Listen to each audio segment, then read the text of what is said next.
Assalamu alaikum, welcome back friends. As you know that I am Sahal Ahmed, the motivational speaker and a digital marketer. तो dear friends, आज मैं आपसे एक ऐसे सवाल के बारे में डिस्कस करना चाहता हूँ जो तकरीबन मेरे अर्थ सेशन में मुझसे पूछा जाता है। तो आज मिलकर उस सवाल के डेप्थ में जाने की कोशिश करेंगे और समझने की कोशिश करेंगे उसका मतलब क्या है। तो वो सवाल है कि हमेशा मोटिवेटिव कैसे रहा जाए, हमेशा मोटिवेटिव कैसे रहा जाए। तो उसके डीप में जाने से पहले मैं आपसे एक स्टडी शेयर करना चाहता हूँ, बहुत ही इंटरेस्टिंग है कि 1998 में कोलंबिया यूनिवर्सिटी के एक प्रोफेसर ने फिफ्थ स्टैंडर्ड के सारे स्टूडेंट्स को बिठाया और उनको कुछ पजल्स दिए गए जो उन्होंने सॉल्व किए। जब इसके बाद सारे बच्चों को एक ही बात कही गई, लेकिन उसमें एक छोटा सा फर्क था। फर्क क्या था? कुछ बच्चों को कहा गया कि आपने इतना अच्छा परफॉर्म किया, इसकी वजह से आप बहुत इंटेलिजेंट हो, बहुत ही स्मार्ट हो, और बाकी के आधे बच्चों को कहा गया कि आपने इतना अच्छा परफॉर्म किया, इसकी वजह से आपका हार्ड वर्क। तो इसके बाद फिर से उनको कुछ पजल्स दिए गए। तो जिन बच्चों को कहा गया था कि आप बहुत इंटेलिजेंट हो, बहुत स्मार्ट हो, तो जब उन बच्चों को वो पजल्स दी गई तो उन्होंने मुश्किल पजल्स को छोड़ दिया और आसान पजल्स पर काम करना शुरू कर दिया, और थोड़ी देर के बाद वो बोर होना शुरू हो गए। जबकि दूसरी तरफ उन बच्चों को जिनको कहा गया था कि आपने इतना अच्छा परफॉर्म किया, इसकी वजह थी आपका हार्ड वर्क, तो उन्होंने ना सिर्फ आसान पजल्स को सॉल्व किया बल्कि मुश्किल से मुश्किल पजल्स को भी अटेम्प्ट किया। तो जब ये स्टडी कंप्लीट हुई तो प्रोफेसर ने बच्चों से पूछा कि सबसे ज्यादा मजा किसको आया। तो वो बच्चे जिनको कहा गया था आप बहुत इंटेलिजेंट हो, आप बहुत स्मार्ट हो, उनको मजा नहीं आया, यानी वो मोटिवेटिव नहीं थे। लेकिन दूसरी तरफ जिन बच्चों को कहा गया था कि आपने इतना अच्छा परफॉर्म किया, इसकी वजह थी आपका हार्ड वर्क, तो उन्होंने ना सिर्फ अच्छा परफॉर्म किया बल्कि वो एंड तक मोटिवेटेड भी थे और उनको मजा भी आया। तो अब ये स्टडी इतनी इंटरेस्टिंग क्यों है? क्योंकि हमारी थॉट पैटर्न्स को चैलेंज करती है। यानी जिस तरह से हम सोचते हैं कि अगर हम पेरेंट्स हैं या हम टीचर हैं, तो अगर हम अपने बच्चों को कहें कि आप बहुत ही इंटेलिजेंट हो, आप बहुत ही स्मार्ट हो, तो बहुत अच्छा परफॉर्म करेंगे। लेकिन इस स्टडी में एग्जैक्ट इसके अपोजिट निकल कर आया है।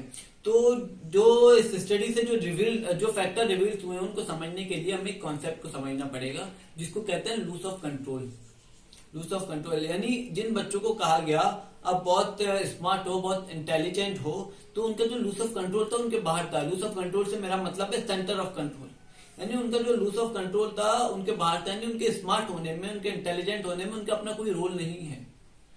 वो किसी बाहर से, वो अंदर से उसको अपने आप को कंट्रोल नहीं कर सकते कि वो इंटेलिजेंट है या स्मार्ट है। और दूसरी तरफ जिन बच्चों को कहा गया था कि आपने इतना अच्छा परफॉर्म किया, इतना एक्स्ट्रा ऑर्डिनरी परफॉर्म किया, इसकी वजह से आपका हार्ड वर्क, तो इनका जो लूज ऑफ कंट्रोल था ये पूरे का पूरा उनके अंदर था। यानी अब उनके हाथ में है कि वो कितना अच्छा परफॉर्म कर सकते हैं, कितना हार्ड वर्क कर सकते हैं। अब फॉर एग्जाम्पल आप भी किसी फील्ड में है और वहां पे कुछ लोग टॉप पर बैठे हुए हैं। अब आपके पास दो ऑप्शंस हैं। तो पहले मैं एक बात और कहना चाहता हूं कि अगर आप अपने आप को हमेशा मोटिवेटिव रखना चाहते हैं तो उसका एक ही तरीका है कि आपका जो लूज ऑफ कंट्रोल है आप उसको अपने अंदर रखें, उसको अपने हाथ से ना छोड़ें। अब मैं बात कर रहा था कि आप किसी फील्ड में हैं और उसमें कुछ लोग टॉप पर बैठे हुए हैं। हर फील्ड में होता है कोई ना कोई लोग टॉप पे बैठे हुए हैं। तो अब आपके पास दो ऑप्शंस हैं। पहला ये कि आप ये कहें कि ये आज यहाँ पर हैं, ये अपनी किस्मत की वजह से हैं या किसी के सपोर्ट की वजह से हैं, या इनके पास कुछ ऐसा है जो मेरे पास नहीं है, या इनके पास कुछ ऐसा टैलेंट है। अगर आपने इनमें से कोई भी ऐसी बात की तो आप फंस गए। अब आप मोटिवेटेड नहीं रह पाएंगे। क्यों? क्योंकि उनके पास कुछ ऐसी चीजें हैं जो आपके पास नहीं है, तो आप वो काम कैसे कर सकते हैं? अगर आप इसके अपोजिट कहें, यानी कुछ लोग हैं आपके फील्ड में, कुछ लोग हैं जो टॉप पर बैठे हुए हैं और आप ये कहें कि आज वो यहाँ पर हैं, इसकी वजह है कि उनका हार्ड वर्क, उनका स्मार्ट वर्क, उन्होंने जो सीखा उनको इम्प्लीमेंट किया। अगर वो कर सकते तो मैं भी कर सकता हूं।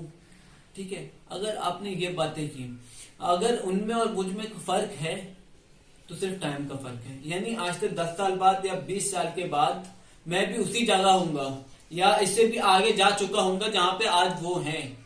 तो आप आपका जो कंट्रोल है वो आपके अंदर होगा, यानी आप हमेशा मोटिवेटिव रह पाएंगे। तो इसके अलावा आपको कुछ भी करना हो लाइफ में, आपको मोटिवेटिव रहना हो, तो उसके लिए शर्त ये है कि आपका कंट्रोल जो है आपके अंदर होना चाहिए।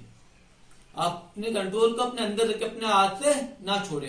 अब आपके पास दो ही ऑप्शन होते हैं जिंदगी में, या तो आपका जो कंट्रोल है उसको आप छोड़ दें, या उस कंट्रोल को अपने अंदर रखें। अगर आप मोटिवेटिव रहना चाहते हैं तो उस कंट्रोल को अपने अंदर रखें। जब कंट्रोल जो आपके अंदर होगा तो आप कुछ भी कर सकते हैं, आप मोटिवेटिव रह पाएंगे।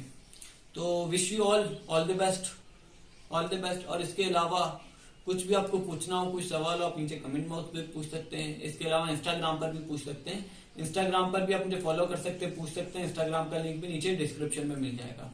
तो आज के लिए बस इतना ही, मिलते हैं एक और मोटिवेशनल वीडियो में, तब तक के लिए अल्लाह हाफिज।